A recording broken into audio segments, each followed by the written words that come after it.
it's got to go live on.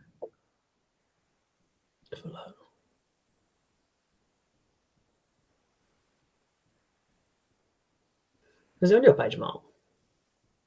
Yeah, but it ain't gone live yet, so. No. Here we go.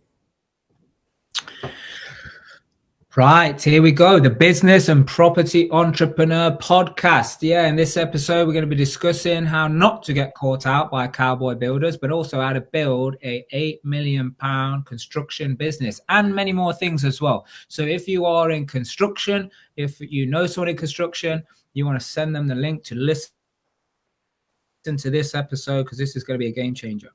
Yeah. Also, we're going to give you the pointers and the tips on how to successfully manage a project, how to keep it on track, how to keep a project on track. By the way, that's super important.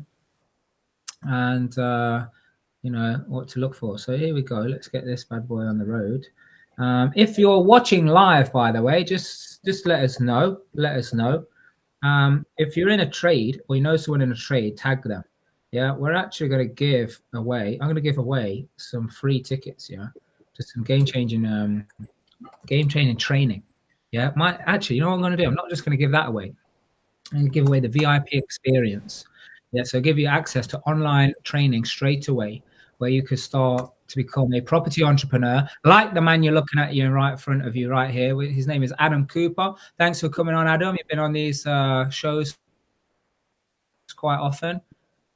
Thank you for inviting me again, Mark. It's always a pleasure. And it's always good to call out what actually goes on in this industry, eh? Yeah, good. So look, we're not going to be able to give any sub story, but what we do want to do is we want to bring it thick and fast on what does go on.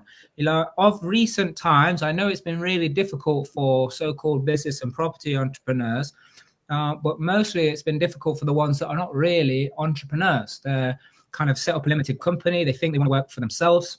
They see people flying. Yeah, they'll see people on social media posting, hey, look at my project, and like without the proper training, without the guidance, without the right people around them, they'll let ego drive them, and then all of a sudden they're in the shit. Then what happens is, by the way, they I don't know why they do this, Adam, but we're going to get into the crux of it. But if you're going to fail, just freaking fail. Yeah, don't then collect as much money as possible from as many people as possible, just so you can like run away with the money. Yeah, so we're going to be sharing with you what to look out for. Yeah, so before we do that, let me tell you a little bit about Adam. Adam, we met in 2019. You actually came to a one-day program I was doing at the time. I know you've built now a multi, property empire, not just for yourself. You've done it with other business partners and other joint ventures as well.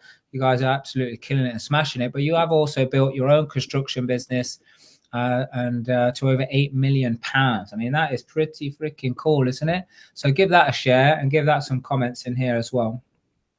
Why I get this out here. But Adam, just give us because I know you've been on Transformational Tuesday, you've been on Game Changers before. Just give people, like the 60-second highlight of, why should they listen to me and you on here right now? That's a really good question. So, based on experience, I started life as a mechanic and quickly realised that wasn't my calling. Ended up in property as an estate agent. Again, realised it wasn't quite for me. After a lot of soul searching, I ended up on finding Mark in real life. When I just got started on my journey of property investing, I realised I needed to learn a bit more about the commercial valuation side. And over the last sort of 5 years of work, knowing Mark and working alongside Mark, we've been able to build these huge businesses with some partners I've met in Mark's groups, and it's been really valuable. Now, it's not saying it's all been easy. There's been a lot of bumps along the way, as with any business. That's why I think it's so key that everyone's educated on this matter of cowboy builders, because these guys will make or break your business, guys. It's so crucial, this step. Like Mark said, you can be so driven, you can be so on it, so hungry. All you need is one bad mishap with these guys and your game over. It will take you out of the game. Yeah, absolutely. I mean, over recent times, I know it's been tough for a few people and businesses, but we're going to give you the telltale signs of, number one, how to select the right company in the first place. Number two, how to keep them on track and the steps that you can take to make sure they're on track. and how to make sure you're not over leveraged means you've given more money than the actual work that's happening. But also, on the other hand, to not be too tight and like put the business or the construction or contractor under too much stress that they can't cash flow, pay people, and all that jazz. Yeah, so these things are very important to run a successful project. Yeah. So like, let me know if people can see this, yeah, and hear this. I'm not sure if this is out there yet, but we don't want any cowboy builders. Yeah, we don't want any. We don't want you to get caught out with any cowboys in the industry. Not even just builders, just anybody, right? Claiming to be someone who they're not, or can do something that they clearly are not doing. Yeah. So, Adam, what are your best tips, first of all, for qualifying someone in the first place to say, are they fit for purpose to deliver a job? And a job could be different things, right? Could be refurbing a flip, could be doing a HMO, some studios, could be something bigger, could be a new build. How do I qualify? Like, what are some questions, or what would your advice be for someone to profile some potential contractors to do it? So one of my favourite things to catch people out, and it's not in a bad way, but one of the easiest telltale signs I've noticed, Mark, is when you get your big A1 drawings out of your project and you go, guys, this is what I want to build. Now, many times I've had so many people, Mark, so excited, I can build HMOs, I can do this job for you. You slap them on the desk and you see their face go white and you go, is everything all right? And they go, oh, I can't really read them drawings, to be fair. I can't read plans. And you go, oof, you can't read plans? That's a massive red flag, guys. They can't read your plans. Not the one. And then based on my second thing to really wean people out is doing a schedule of works. So schedule of works basic details, in quite good detail. Normally for a HMO 6-bed, about 8-9 pages. Every item of work's going to be done.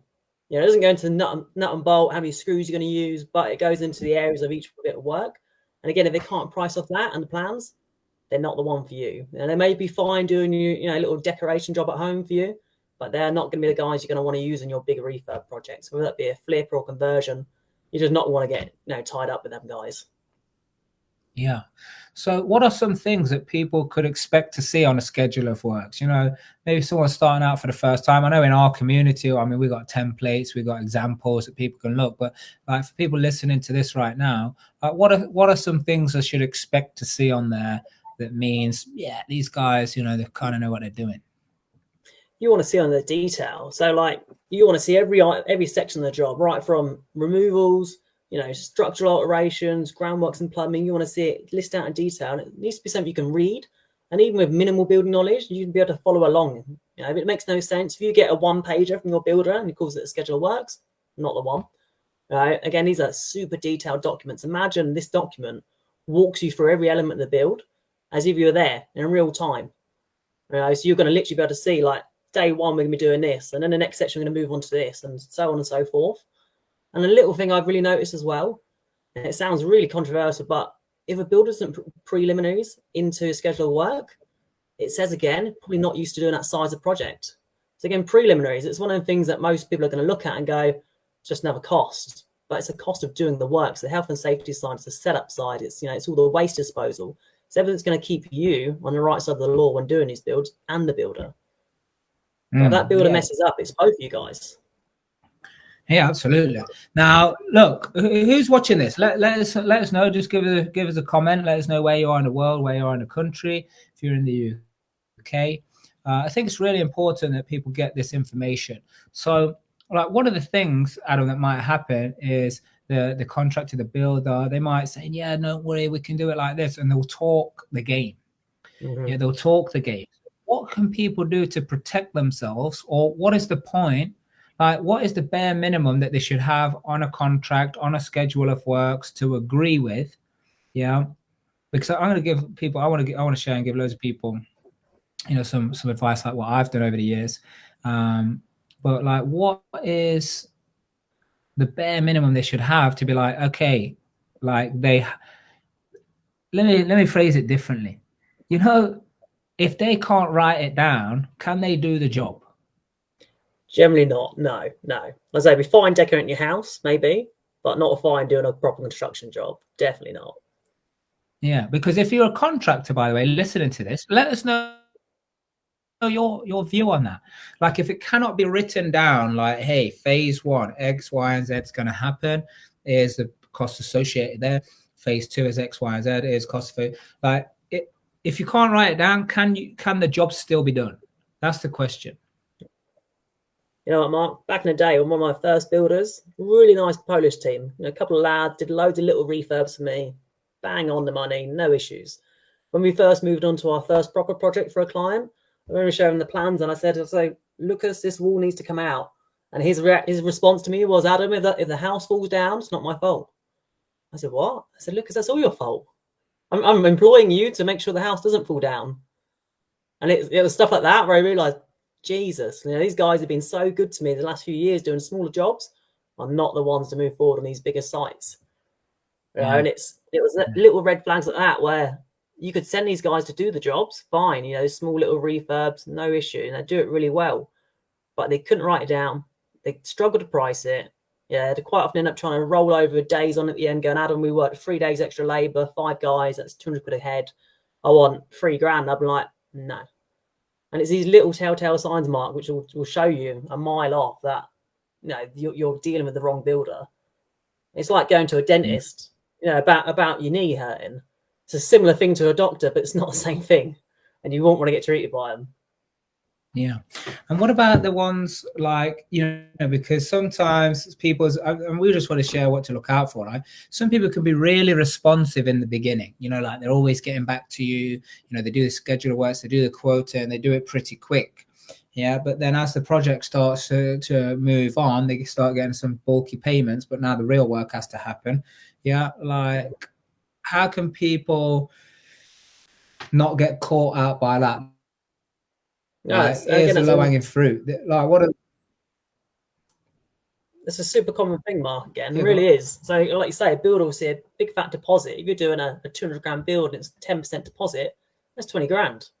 For a guy who's been doing decoration all his life, like 20 grand in his bank account in one day before he's even spent a penny is like gold. So it's staging the payments, and it's having someone knowledgeable enough to go and sign off the work at each stage before payment. So every week we have one of our guys go out and check site. Even if it's just a main contractor working under us, we have them go check site and sign off their work before the client gets their invoice. Because the contractor may be sitting there thinking, you know what, it's Thursday, Adam's not coming to check. I'll put in the invoice saying the loft is done. And by Wednesday next week, it will be done. But if I didn't go check or send one of my guys to check, I might pay 10 grand extra on that job that's not done. And you can see where these little 10 grands and 5 grands add up. And suddenly you get halfway through and you realise he's had all the juicy money, or they've had all the juicy money, and they're not interested anymore. They've moved on to the next thing to get the next client the same. And now they're dawdling along on your little build, and you're struggling to pull every little penny out of them or work to get it finished and get you off that bridge loan, off that investment, whatever it's going to be in there. Yeah. Because, there's another thing. It's like the low-hanging fruit of it's a lower price, to win the business. But then all of a sudden throughout the project, things like start stacking up. Oh, what windows? Oh, what doors? Like even stuff that's like should be common sense. But like, what can people do in the beginning to make sure they don't fall victim of things like this happening? What can they set up front? So again, the really detailed schedule of works. The floor plans, I always advise going around your builder, even once you've chosen it. You go, I've chosen Dave the builder. You walk Dave around the site. You walk around the plans and you go through it and you explain every element. And then I've always been taught to go back. I go, Dave, would you mind just showing me around the site again? Just so I know or you understand what I said and what needs to be done. And quite often not, it's awkward as hell because Dave will go, bloody hell, Adam, I'm going to do exactly what you just said. And you go, that's great, Dave. I don't want to teach you to suck eggs, but just so I feel comfortable in myself, giving you the job, now I need to know exactly what I asked for. So you start off with that, and then you always put a solid contract in place. Now, I'd always recommend a JCT. A lot of builders won't like them. Again, you'll scare a lot of the lower level builders off. But if you're spending 200 grand, it's probably worth your effort to do it and worth scaring off some of the smaller fish that you don't want on that site. You don't want people there giving it a go. You want tried and tested on this kind of job. This is your livelihood on the line. Yeah, very good. So anybody watching this right now, tag at least 10 or 20 people who are either in the game of property, doing projects, investing in a real life tribe. Maybe they're contractors, tradespeople. Go ahead ahead and tag the people right now. I think we at least owe them, the choice, the option to see if they want to listen to this kind of stuff, so they can know what to watch out for. Yeah. So what's another one, Adam? What about making sure that you already talked about, like, sign it off along the way. Yeah. But what about making sure that we're not left with too much work to do at the end when the bulk of the money, it's almost like a Christmas tree effect. Yeah. Like, all the money was given, like the bottom of the thing. Yeah, there's a little money at the top, but now a lot of the work is left. I know we're working on a project right now, and I was actually having to, do some investigation around the severity of it. I don't know if you know, but there was 147 items in what you'd sent over to finish the job. Well, it was supposed to only be one phase of the project left, and there was 147 items that were incomplete, which now, and that was obviously before. There's a few more things that have come up since then. So what can people do to make sure that they're not, like, left at the end of the project with more project left than money's left? Again, Mark, it comes down to stage payments, sign it off, and being firm with the builder, because it's a common trap most people put you into, is they'll do 90% of each job, and that's the easier stuff. But 10% of finishing is the hardest bit. You'll quite often see build teams, they'll demo a house, they'll put your steels in, they'll throw an extension out, throw your loft out, and you're like, wow, these guys are on fire. And then, like you say, Mike, you come to the end, you're like, oh my God, you're not going to finish that and that and that and that. And you've got 10 grand left. You're looking going, we've got 2-3 months there. And all you got to do is do the maths, go 3 guys, at the minimum, 200 quid a day, it's 600 a day, times it by 5, it's 3 grand a week. You're going, shit, I ain't got the money to finish that. And that's when the builder's going to start looking for other stuff. So you've got to be really firm with it and go, look, I appreciate you've done the work. I appreciate where you're at, but I need to hold a little bit back because I know that work's the hardest bit on the job. So although there's only 10% of work left, in reality, it's 20-30% of the job because it's the hardest bit. So never let your builder lure you into a false sense of security there of giving you 90% of that item. Because we've all been stung by it, Mike. I've been stung by it. You've been stung by it. I remember that list that your builder sent you on that, and it was an A4 sheet, wasn't it, with barely anything on. And I think mine was about 6 pages long going, this is everything I've spotted it needs doing. And that's not me trying to pick, because I just want to get it done and get it over the line for you guys. Yeah, and like, some people might listen to this and maybe they've been thinking about wanting to set up their own business and do property. Yeah, and obviously we help many people do that. And I'm not saying don't do it. In fact, I am saying do. I'm saying the opposite. I'm saying do it. Yeah, but like most people, they just share like, oh, everything's gonna be fine. Okay, make £1,200 cash flow per month, and just share like the highlight reel. Yeah, like where all this is possible, the real money is made is from like, well, we have this saying, like when we go into business, when we go into a partnership, whether it's a builder or another team that we're going to work with, maybe even a JV partner, we say, marry as enemies so you can divorce as friends. Where most people, they like marry as friends and then have to divorce as enemies. Why? Because they didn't ask the hard questions, didn't get the agreements up front. They didn't call people out on the agreements. And I just want to bring back to what you said before, because you bring up a really good point, Adam, of like in the beginning, doing a rip out, visually, it looks like, wow, big changes. So people get in this false sense of security, like everything's fine. And it seems like they just take their eye off the ball, their foot off the gas. Then obviously another phase is like when everything's ripped off and then they start seeing wires dangling and pipes going in. Oh yeah, all looks good. And again, the plastering phase, like that's very, very visually like a transformation. People could be like, oh yeah, really all good. But it's only when the fine things to come, then are the door frames in? Are they actually, the door's going to open and close? Is it all done to regulation? Have they then followed the things? Is it all going to work when you switch it all on? You know, and it, like the water, the boiler system, the heating, the electrics, and all of this jazz. Because by the way, people could just board over stuff, which they do. Yeah. So what about like if someone's not experienced in construction, like what can someone like that do who wants to do these projects and make sure they're not getting the wool pulled over their eyes like that? What would your advice? You're going to need to find someone who knows what they're doing, whether that be a quantity surveyor, it's probably going to be a bit overkill, or someone, another builder that you can rely upon, or another knowledgeable person, or get yourself a project manager. That's what I suggest to people. I mean, we used to do it as subbed out builds, but we'd be on, it'd be like us against the client trying to get the best price for us, and the client wants the cheapest price. And I realised there's a massive disconnect. So now we do it the other way around. Now I find a main contractor, and we provide the project management and consultancy service. So we're unbiased. We know the contractors, we want them to do well. Ultimately, we work for the client. So we're going to check and going, look, guys, great job, great effort. I can see you struggled this week to get it done. Can't get that invoice paid that you're asking for. I'm going to have to knock off $3,000 on that because the work's just not done that you're saying is done, or it's not done to my standard. And that protects you as a client from the builder. So we can have them awkward conversations together. I mean, I can be on the phone with Mark, and Mark can go, Adam, what the bloody hell is he doing? And I can relay it back to the builder in a nice way without the emotion and get the outcome we need.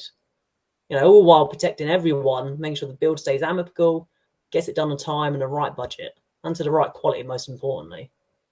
Yeah, very good. Anybody listening right now, if you've got any questions on how to get started, or maybe got some projects going on, what I find, and this is why our real life tribe and our private community is so valuable, because I think people are a bit more like, yeah, I'll share because I'm in an environment of trusted people. I understand this is, just basically in the public domain. So people might be a bit too like, I'm not sure if I want to ask the question. But look, if there is a question, go ahead and ask it. If you're having real challenges, you want some help, just make sure you direct message Mark Harvey Page, and we'll make sure that you get pointed in the right direction. Yeah, but if you want to comment on here or ask a question right here now while we're live, obviously that would be great. We can get as many questions as we can answered. Yeah, but let's go back to how we're actually going to make this work then. Yeah, Adam. Yeah, so you say get a project manager, and you have been fantastic in saving deals. But here's one rule that people oversee, I think. And I actually like to use this rule, and I actually use it as a selling point for myself. If someone's going to work with me, someone wants to invest their money into projects, whether it be just my bog standard construction projects or whether it's the real life resorts, which is a huge, tasty project, it's like, look, what about working with someone whose reputation is worth more than the money just from that one job? Because like there's deal sources out there in our community where like their reputation is worth more than just that selling that one deal for 3, 4, 5 grand. Yeah, when that means they're going to do a good job. Yeah, for you, for example, your reputation is worth more than the money you'll make from managing a project. Yeah, because if you don't do a good job, it's just going to spread throughout communities and online, all the rest of it. Yeah, so how would someone like interview someone or ask them questions to like work out, is their reputation worth more than what I'm paying them? Because if so, that's obviously a good deal, because they're going to do a good job.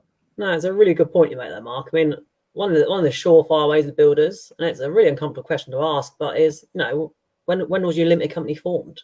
We'll find a lot of builders go for a lot of limited companies because they'll have, mess something up, which happens, and they'll close it down. But if you see a string of that, I mean, I've seen builders who had 4 companies in the last 4 years, and now they're either avoiding tax or they're messing builds up, or probably both. If they're avoiding tax, they're obviously not enough money to pay their tax, which is worrying. There's not enough margin on their jobs. If they're messing jobs up and closing them, again, they're not worried. They're not scared. You've got no leverage over that kind of person, because if they mess your job up, they'll wash their hands of it, close the company, and start up again as ABCD Limited later on. So again, it's asking them, when was the last time you formed a new company for your firm, and also visit a previous site, speak to a previous client. Previous clients have no reason to lie. That's what people don't do. I got various businesses, a lot of them in property, and people come to me and say, Mark, we need to hire these people. Mark, we need to, use this company. I'm like, okay, ask for some people who's used them. Can we speak to them? And, sometimes they say, oh, we can't do that, client, purposes and, client, what's it called? Client protection purposes. And I'm like, bull, you telling me I can't speak to someone who you doing business with? Forget it, man. We ain't never doing business. But this is what people don't do. Yeah, people don't just pick up the phone and say, hey, listen, I want to speak to someone who's you've done a job for. I would like to see it, and I want to speak to them. Yeah, not just the lip. People recommend them, wouldn't they? Not just the lip service stuff like, yeah, it was all good. Like, I want to know, tell me the details. What happened? Did anything go wrong? How was that dealt with? Yeah, because anybody can do it when it's going right. Yeah. The thing, no one, anyone who's had a good service from someone is going to want them to do well. I was just invited round to a build last Friday, just finishing off. Client use a new builder. He's going to add him. You've got to meet him. And I've gone round, and the job's pretty good. It's a few little things. First time doing a HMO, and I've picked him up on a few little bits, mainly down to lack of spec on the client's behalf. And I've said, buddy, it's a good job. But you can see, Mark, the client was almost begging me to put them into more work because he was so impressed with the job he did for the money they did it for, because he doesn't want to lose the builder. He wants me to put him to work, so next time he can call upon him again to come do his own job again. That's when you know you've got someone worth keeping hold of. Yeah, absolutely. Yeah, good. I've got some more things that I want to brainstorm with you, but let's just answer the question here from Courtney. How much should you expect to pay a project manager? I would like to just add to his question here. How much should you expect to pay a good project manager, someone who can deliver? Yeah, again, it's a really good question because it's such a hard thing to put a value on, isn't it? Because people look at it as a project manager as an extra cost, which it is. There's an extra cost to get the project done successfully. So your typical project manager is going to charge anywhere between 10 and 15%. As you go up the jobs, you sort of start going over your 200 to 300 grand. You're probably going to have a little bit of leeway on that because if they're managing a main contractor and not managing all loads of subbies, there's not huge amounts of work to do once they're actually on site. 90% of their work's done up front. So quite often not with clients, we're on a 450 grand build. We'll strike a deal because I don't need 45 grand to oversee their site. Just done a big bulk of paperwork up front. And again, it's knowing that, it's been able to have that back and forth, so and understanding they realise the amount of work that's involved in that project for them, the builder and the client. So I guess your short answer to that, Mark, is 10 to 15%. 15% if it's something really tricky or it's a real big niche. 10 is around about what you're looking on HMOs, I find. They do go up to 15%, but I think 10% is pretty fair plus of that. Yeah, good. Ryan's saying, how regularly are you vetting builders to add to a power team? All the time. Every time I see a builder, I hear of a builder that's doing good work, I will go and vet them. I'll go to them on their sites. I'll speak to the previous client. I'll walk around on one of my sites. I'll show them the plans. I'll show them my schedule of work. I'll really try and see where the red flags are, if there are any. And if there's not, I'll put them to work on something smaller. And I'll put them to work on a site, something not huge, give them a little bit of work to test them out. And if I like the way they work, like their attitude when things go right, like their attitude when things go wrong, that's when we go. That's as much as you can really do. And it's gut instinct as well, Mark. If you see someone and think, yeah, I can work with them, then you've probably got a good chance. If you get red flags and they're standoffish or they're just not the right personality type for you, you're probably going to clash even if they can build it for you. So again, always be on the lookout. Always be hunting these builders. And always keep them busy when you get good ones. Yeah. Good. Okay, great. Yeah. So what I find, and when we teach like the basics, is obviously what people need to do first of all is define their spec. Now they might need to engage some builders or be part of a community to get the right training to be able to define a spec for a particular build.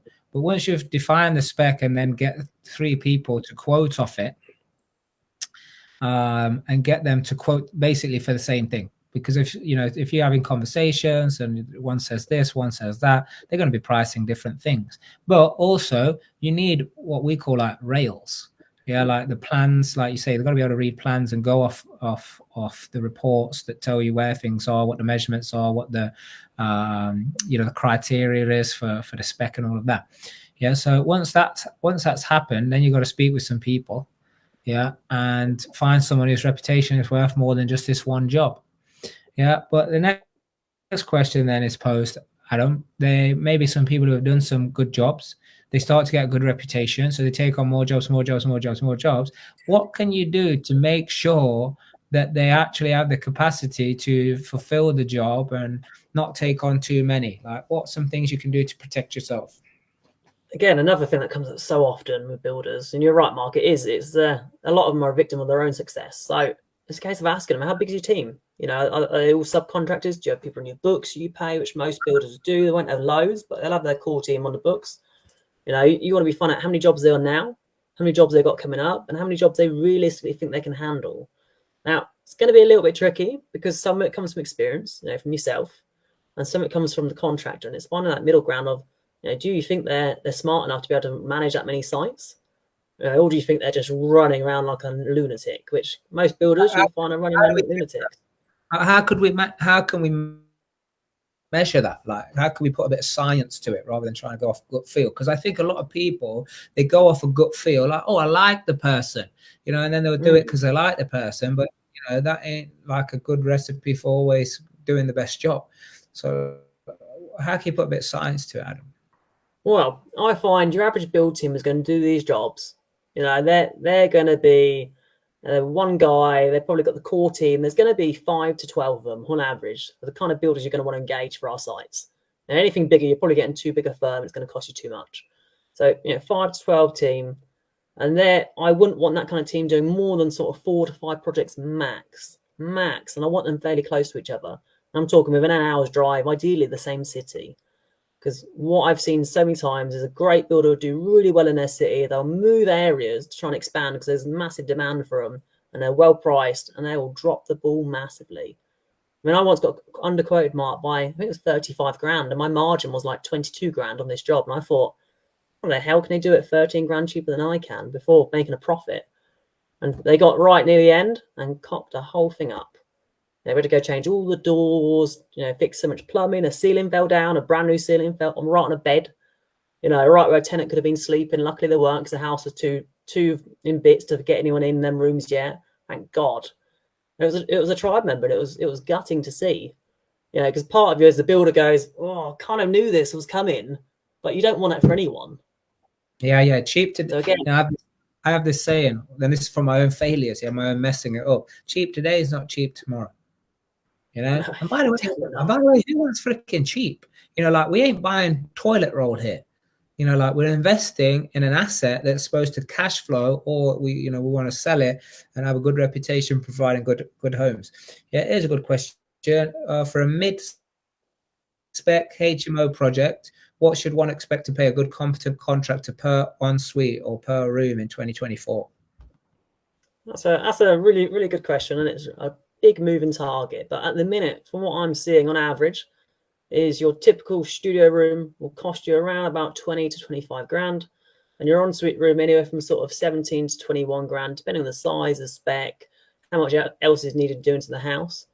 I think one of the things that throws these figures quite a lot, though, is what do you need to bolt onto the property? Do you need an extension? Is it one extension? Is it two? Is it huge?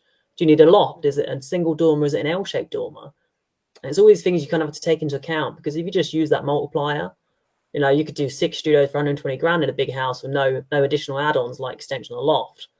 But you couldn't do it if you took a tiny 2-bed house and turned it into a 6 and needed a 6-meter single-story rear extension and an L-shaped dormer and the stairs moving. It's quite quick the way these can spiral in costs, and you can do a budget and you go to a totally different site and you think the budget's going to work and it's blown out of the water. Yeah. So what kind of rule of thumb might you have for these scenarios that you've just said? Like, because obviously there's different phases, right? There's like, quick numbers, let's work it out. Is it even any worth pursuing? Then there'll be, let's go and have a look at the site, and see if there's anything untoward, like you say, extra damage, extra wear and tear, so to say. And then after that, it will be like, let's put a schedule of works together and then cost it up properly and so on. Yeah. So in the beginning, before we get to the detail part, like, what is good to look at, from your experience? So what I look at when I go into a house, for example, to buy, because I buy a few, I go in and I look and I measure the size and I know roughly how big I need. So I go in and measure the front room and I go, right, that's 11 meters squared. I know I'm going to need 13 for my studio, or I need 10 for my ensuite, and I need my ensuite on top. So I'm instantly thinking, I'm going to steal some space from the middle room, which means the kitchen's going to get smaller. I need a bedroom on the back of that. How long is the bathroom and kitchen combined? Because they're generally the same width on a Victorian house. Right, what does that come to? Div it up again. Or do I need an ensuite or do I need a studio? Chances are I can have an ensuite there because I'll bolt a studio on the back of that. And then I can add on how big that studio needs to be and work out how much space I'm going to need to add. So again, it's just knowing your room size more than anything, and the quickest way to get your numbers and understand what you need to bolt on. And then as a quick mouse to add on to the the round figures for your rooms, for ensuite or studio, to make worst case, I generally say 2 grand per square meter for an extension. And then I say about 35 for a loft. So if I walk in something, Mark, I can go, it's 6 rooms. I need a single story extension. I need a loft. I want it to be all bed 6, for example. So I've got 120 grand there. I've got 35 grand for the loft, 155 grand, and I need a 10 square meter extension. So that's going to be another 20 grand. And you bundle that together, add a good 10% for contingency, add your furniture on, and any project manager costs you think you're going to need. And that's generally a really quick way of doing your maths and being pretty close. But it all stems from knowing your room size more than anything there. Yeah. And from your experience, because you've delivered millions and millions of pounds worth of projects, I know a lot of it has been for the real life tribe members, which is, good. You're working with trained people.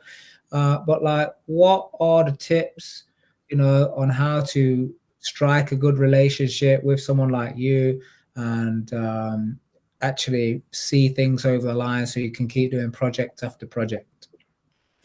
One of the best things I find people can do when working with builders, and it's people like myself, is be in communication. Be in communication, be flexible to a certain extent, because things do happen outside of what people expect.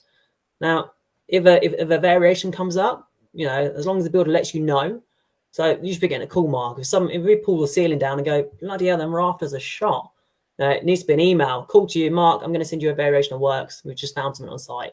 An email documenting it. Mark, this is how long I need. I need an extra week. It's going to cost me an extra £2,000 to replace some rafters. We're going to have to add that on to the original contract sum. In writing, it's done, it's agreed. There's no arguments at the back end, which is always the best way of doing it because there's no proving stuff. And also, just be nice to the builder, I find too often you get two extremes. You ever get the client who's like, yeah, whatever, Adam, do what you want, just whatever rents, and sort of is like, bloody hell, thank God they got someone like me who knows what they want or knows an inkling of what they want, and we're not going to take advantage. But in the other end of the scale, you get clients who come in and they're like, we want this sign, we're going to do this, and we want £1,000 damages a week, and you're like, whoa, bloody hell, man, we haven't agreed anything yet. And you feel like you're on trial before you even get started. And quite often, the clients are that, I'll go, you know what, lovely to meet you, but you're a little bit too extreme for what I want to be working with. Like, best suits someone else. So it's striking that balance. Before, yeah. It just reminds me, actually. Sometimes people, because they think they're paying the person, they act like they own them. And the funniest thing is, anybody listening to it is like this. They're not going to admit it, but like, it's good for people to just listen to what we're saying here and actually find a good balance. Yeah, like, yes, I want a good price, but I don't want that good of a price for me that it's not a good price for the builder anymore. Yeah, and make sure. And obviously having many businesses and ran a construction company twice. Once, when I was a young kid and messing it up, don't know what I'm doing now. Use my business experience and running it. I know that, like you said, I don't want to take on a job if the client wants such discounts and all of this, because you can't promise them like the good solid delivery because of when things come up. If there's no margin in it, there's times where like we've lost all the margin in the job because of crazy things that have happened. But I also want to protect the client at the same time. But like you say, Adam, not everybody's going to work with people like us. Yeah, and then sometimes we'll get taken advantage of. Like, there was a company that literally just collected as much money as possible and then folded. These people that lie, by the way, saying they're taking voluntary liquidation. No, voluntary liquidation would mean that you're liquidating because you want to, finish your business. Like, I know people who are doing voluntary liquidation and they're making lots of money. Why? Because there's lots of money within the business and like the money that's being collected from jobs that they've done and stuff like that. So they're making hundreds of thousands of pounds, if not millions. The people who say they're taking voluntary liquidation, yeah, but really it's not voluntary. They can't pay their freaking bills because they're too busy going on freaking holiday and spending money on their own shit, not caring about the clients.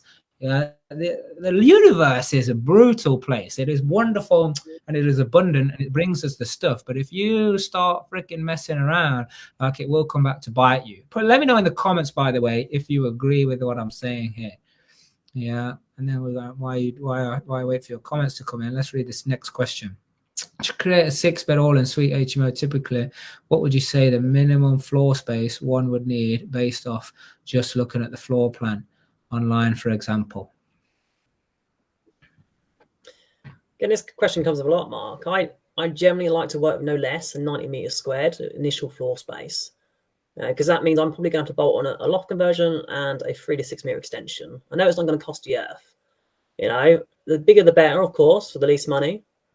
But if I'm going to get something on my lowest price, say in my area it's about 150, 160, I need to walk away of as close to 90 square meters as possible as it stands today. Because there's no point taking a 1 or 2 bed that's tiny and spending 250 grand on it you bought for 120 grand, because you need to bolt as much space on as possible. And you can buy the bigger version for 180 grand and spend half that cost. It's just a loss leader, and chances you jump through all hoops of planning as well, and you're just making your life hard for yourself. How much, well, actually, I've never asked you this question, so this is going to be like live response. Yeah, the one you're doing up in near Loughborough. It was already kind of set out as a HMO, but someone obviously didn't know what they were doing, and they failed miserably, which is why it got repossessed. Unfortunately, that's what happens when you don't know what you're doing. Has it been an easier project to fulfill because the main structure was there, or what's kind of been the experience on that? Yes and no. Yes, because we knew it would work. We knew the space was there. We knew it'd all fit. It was just a rejig and a more modern layout we needed. No, because someone hadn't looked after it, as you saw, Mark, we had to replace many structural elements that are hidden. Now, these guys who owned it before had concrete over the first floor and second floor, wooden floor, and sagged the joists, and the stairs were rickety and the walls were falling down, and it was just years of neglect. So we won on some accounts, but we lost on the structural elements. Yeah, but we knew that before, right? Yeah, we could tell by the look of it. That way it was all flaking down the walls, and the walls were looking a bit worse for wear, and there's windows that are rotten. There's more daylight coming through them than the glass. Yeah. Well, we had an inkling. When you're standing on the concrete floor and it's like rocking like a seesaw, I think that's a bit telltale sign that something's not quite right. Yeah. With them, it's about taking an educated guess. Well, what's some of the worst things you come across in projects that were like this? Have you come across any disasters, or have you managed to avoid? We've managed to avoid most disasters, to be fair. The worst I've come across so far is ex-cannabis farms. We've done a lot of conversions on them because they're cheap, because no one wants to touch them. But they are normally absolutely ruined. I'm talking like we've been left with just shells of a house before, not intending to. Clients got in fully thinking cheap deal, bought it for 100 grand, easy money, spend 120 on it, done. And I've ripped it out, and before I'm going, guys, going to send you a few variations of work here. And it's like the first floor joist is shot, second floor joist is shot. Before you know it, you've got nothing left in the building than just the outside walls, which are barely holding together as well. And it's them kinds of costs that really get you, because even on one, I had to then dig down as well in that same property and do underfloor installation. So I think the bill came to about 25 grand more than the guy was expecting. And luckily got a really good deal on the purchase of the property, because there was just nothing left of it. We barely saved the outside walls and the roof on that one, and it happens. Yeah, and this is why and obviously full well, because you've been following it last many years, like 5 years, I think it is, or going into the 5th year, right? Wow, it's mad, isn't it? Yeah. It's like you can't just do one project, because you don't know if these things are going to happen. So you need other projects to be going on to be able to offset. Where you win on another one is where you kind of had to then go support the one, like you say, when the floors happen and this happen and that happen. Yeah. What is Jessica saying? Do you still need a project manager if you have one main contractor doing the job? That's a great question, because some people might say yes, some people might say no. What do you say? I say if you're first one and you don't know much about building works, 100% yes. If it's the worst thing you do is learn from them and what they check and what systems they put in place, that's a fantastic lesson. Best case, they're going to save you from so much heartache and pain and cost, because chances are if it's one main contractor, they know you're just relying on them, and they're a bit unscrupulous. They know they've got you. They know that they can put the wool over your eyes. They're going to milk you for the money. They're going to throw up costs. And I sat down with one tribe member a couple of months ago, and luckily he's quite savvy. And his builder was trying to get him on variations at like ridiculous money. I think he tried to charge like 2 grand to skim. It literally was like a 5 square meter room. It was just a cupboard, Mark. It wasn't even a room. It was like 2 grand. It was like, dude's clearly trying to creep money out of him because he didn't think that his client knew what he was doing. Luckily he did, and the client sought advice externally as well to back him up. Yeah, that's what they've got to do, and that's what sometimes people don't do as well. I think it comes down, especially for men. I can only talk from a man's point of view. Sometimes people are a bit too proud to be like, ask for help, ask for support, go and ask someone else. We like to think we know it all ourselves. Yeah, that just costs you money. You know, it's my experience. So if that's what you're thinking as a man, forget that.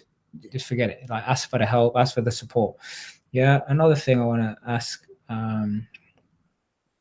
Another thing I want to say, actually, based on this question about if it's got one main contractor, should I still have a project manager? It depends on what your mission is. I mean, Jessica, you've been to programs where I teach you about mission, milestones, and all that stuff. It's like, if your mission revolves around building a freaking business where you actually want to build that business like for yourself and being into that, and you're into it, then sure thing. Like, maybe like Adam, you want to do it. Maybe you want to do it for other people, then sure thing, get and learn to know it. Yeah. But if not, and your mission is around something else, like you want to use property as a vehicle, like I like to use property as a vehicle, create me passive income, build systems, things that give me money without a lot of work there, so I can go and work on the training business. I can work on new projects like the resort, so I can go travel the world with my family and go to all these different sporting events and relax and all of this. Yeah, if that's my mission, I no longer want to be on the site. I will then want to work with someone like Adam, so he goes and takes care of that job because that's what he's into. That way we both win in. Number one, Adam's building his business and he's growing, yeah, because he's getting paid money and his business is thriving, and then I get to go and do what I'm supposed to do, so then people will benefit elsewhere. Now, if I'm getting my head stuck into that, Adam's not getting business, I'm not going serving the people all over around the world. I'm in demand. People are wanting me to fly to all kinds of country to facilitate their trainings and things like this. I wouldn't be able to do that, yeah, if my head was stuck in my project. So it depends on where are you wanting to go in your life and in your business, and how you use it as a vehicle. Yeah, that's what I would say on that. Yeah, what a great session this has been, Adam, the Business and Property Entrepreneur podcast. You have well and truly flew that flag tonight. You are an entrepreneur, you are a business, and you're doing a great job, and you're going to continue to do a great job. I know you are now going into our private community on the mastermind. For those that didn't know that, I suppose you did, though, because we would have told you already. Adam's going to be in there and behind closed doors, private session.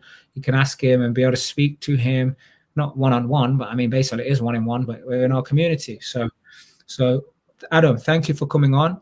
Always appreciate the value you add, your honesty, your authenticity as well.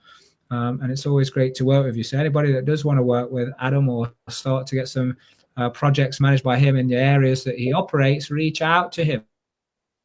How can they reach out to you, Adam? They can reach out to me, Mark, on Facebook, on my Freedom Homes page, on my Cooper Constructions page. They can chase me down in the street. However they need to get hold of me, Mark. I'm easy. Chase you down in the street. Oh yeah, we forgot about Freedom Home. Not only do you do all project management, but you guys manage HMOs as well. Is it just HMOs you're specializing in? Mainly HMOs. We've managed just shy of 900 units so far. So yeah, we love the HMOs. We love the headache that no one else wants to deal with. Fantastic. Well, great job on all of that stuff. So there's only one question left to ask you, Adam, and that is, in our community, we have a saying that you got to do the right thing for the right reason. Now, why is that? It's the only way to discover your true potential. And that's exactly it. Thank you, everybody, for watching. Until next time, do exactly what Adam said, which is do the right thing for the right reason, because it's the only way to discover your true potential. Yeah.